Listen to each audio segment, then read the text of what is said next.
रोम रे हेबो परमाणु डील न्यूज़ परवर्ती प्रसंग कड़ा चेतावनी परे न्यूक्लियर डील आणविक डील पाई ईरान राजी होईछि। आणविक बा परमाणविक आलोचना सफल नहेले ईरान बड़ विपद रे रहिबो बोली ट्रम्प धमक देइथिले। एबे अमेरिका एवं ईरान मध्यरे न्यूक्लियर डील हेबो। इटालीर राजधानी रोम रे न्यूक्लियर डील नहीं आज आलोचना रही और इस समय उपस्थित रहिबे ईरान वैदेशिक मंत्री अब्बास अराक्ची एवं ट्रम्प मध्यप्राच्य राष्ट्रदूत स्टीव विटकॉफ। आलोचना पाई रोम रे अराक्ची पहुंची सारी। डील द्वारा तेहरान परमाणु लक्ष्य पर दशंधि धरी चलता अचलावस्थार समाधान हो पार आशा करा जाउछि। तेबे ये आलोचना जड़े ओमानी अधिकारी माध्यम परोक्ष भाव में जी उभय पक्ष मध्य वार्ता पठेबे। या पूर्व मास्कट्रे प्रथम पर्याय आलोचना होता।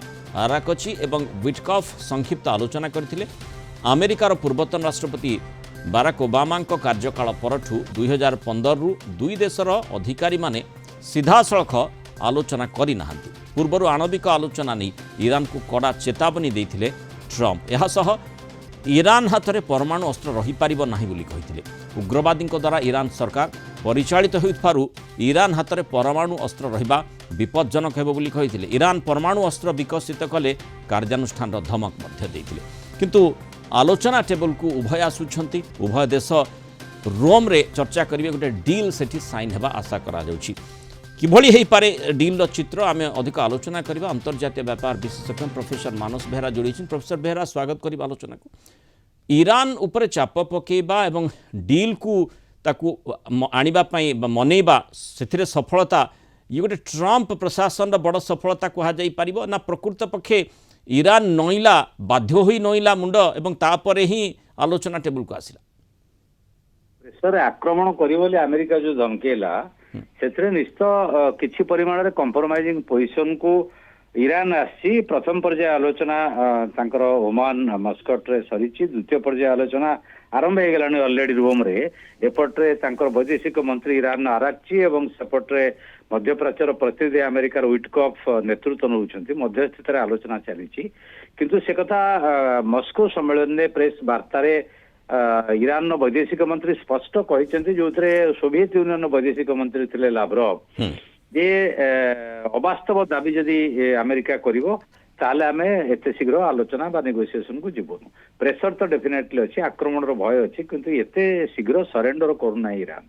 इश्यूटा कौन इश्यू होउची जे अमेरिका कहूची ईरान पाखरे परमाणु अस्त्र रही पारिबो नाही बा ईरान परमाणु अस्त्र निर्माण करिवो नाही। अपर पक्षरे मध्यप्राच्य रे परमाणु अस्त्र ऑलरेडी रखिची इजराइल ताकू अमेरिका किछि कहूने। अमेरिकार एटा दोमुआ नीति। द्वितीय कथा अमेरिका दाबी करूची जे ता पाखरे जेतिकी एनरिच्ड यूरेनियम माने परिपुष्ट यूरेनियम अच्छी जोटा बम पई सफिशिएंट ताकू से गोटे थर्ड पार्टी तृतीय देश को दे दो जो कौन परिस्थिति रे आयतला खोमेनेई बा ईरान सरकार राजी हेबे नाही। एवं आउ गोटे से दाबी करुची आमर गोटे परमाणु बम तैयारी करिया पई यूरेनियम 90% प्योर हवा दरकार। वर्तमान ईरान पाखरे जेतिकी परमाणु अस्त्र यूरेनियम अच्छी तार 60% प्योरिटी से पाइचे और मात्र 30% पाइले से बम करदो।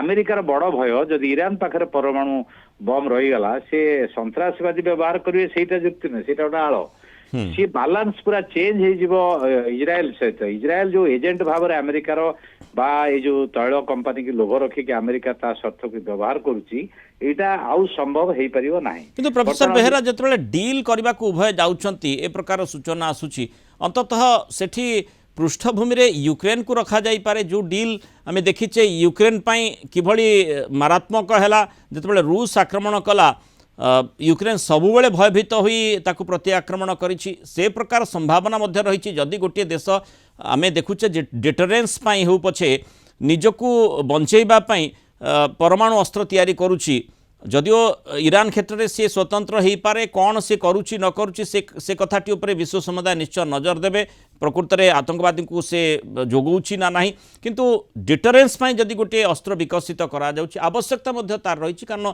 पाख पड़ोशी देशों निकट में से प्रकार आणविक क्षमता रही तेणु से क्षेत्र में यूक्रेन को जितेबाला देखा कि तले तलांत यूक्रेन होउछि अंततः कहीं भी राजी न हो पारती अमेरिका प्रवर्ताऊ कहू चाप पकू ତାହା ସତ୍ୟ, କାରଣ ଇରାନ ପରମାଣୁ ଅସ୍ତ୍ର ଶକ୍ତି ରାଷ୍ଟ୍ର ହବା ପାଇଁ ଆମେରିକା ଦାୟୀ।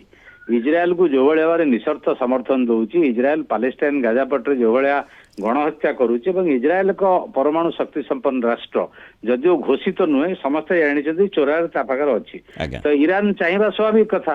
ଏଠି ଆମେରିକା ଯୋଉ କଥା କହୁଛି ଯେ ତମେ ପରମାଣୁ ଅସ୍ତ୍ର ରଖିପାରିବନି, କାହିଁ ଇରାନ ରଖିପାରିବନି, ଅନ୍ୟମାନେ କାହିଁ ରଖିବେ? ନନ୍ ପ୍ରୋଲିଫରେସନ ଟ୍ରିଟିଟା କଣ କେବଳ ଇରାନ ପାଇଁ ଲାଗୁ, ୟାଙ୍କ ପାଇଁ ଲାଗୁ ନୁହେଁ? ତେଣୁ ୟା ପଛରେ ରଷିଆ ଏବଂ ଚାଇନା ଅଛନ୍ତି, ସମର୍ଥନ ଅଛି। ପୁଣି ଆଗ୍ରାଚୀ ଚାଇନାକୁ ଯିବେ, ଆରାକଚି ଭେଟିବାକୁ ସେଠି ଚାଇନା ନେତୃତ୍ୱ। ତା ଅର୍ଥ ତିନୋଟି କଣ୍ଡିସନରେ ଯଦି ଆମେରିକା ରାଜି ହେଇଯିବ ଯେ ଯୋଉ ସାଙ୍କସନ ଲଗେଇଛି ତାକୁ ଉଡ୍ର କରିବ, ତା ସହିତ ତାର ସିଏ କହୁଛି ଇରାନର ଯୁକ୍ତି ହେଲା ଯେ ମୁଁ ବେସାମରିକ ବ୍ୟବହାର ପାଇଁ, ଶାନ୍ତିପୂର୍ଣ୍ଣ ବ୍ୟବହାର ପାଇଁ ପରମାଣୁ ୟୁରାନିୟମ ଗଚ୍ଛିତ ରଖୁଛି। ତେଣୁ ସେ ଗଚ୍ଛିତ ରଖିବ। ତେଣୁ ବର୍ତ୍ତମାନ ନେଗୋସିଏସନଟା ଏତେ ସହଜ ନୁହେଁ, ଆମେରିକା ତା ଦାବିରୁ ଓହରିବା ଦରକାର। ତେଣୁ ସଫଳତା ଟ୍ରମ୍ପଙ୍କ ମାନେ ପାଦ ଚୁମ୍ବନ ନ କରିପାରେ এই ক্ষেত্রে অন্তত যেতবে আমি দেখুছে যে অনেক কন্ডিশন ইয়া পছরে রয়েছে যে সেই মানে সেই সম্পর্কে যদি চর্চা হুয়ে এবং উভয় পক্ষ রাজি হুঁতি গোটে ডিল আড়কু অগ্রসর হয়ে পড়ে এবং সেতিকি বেলে কুহযিব যে ট্রম্পকু সফলতা এই ক্ষেত্রে মিলুଛି। বহুত ধন্যবাদ প্রফেসর বেহরা আলোচনা রহিতবার মতামত রখি।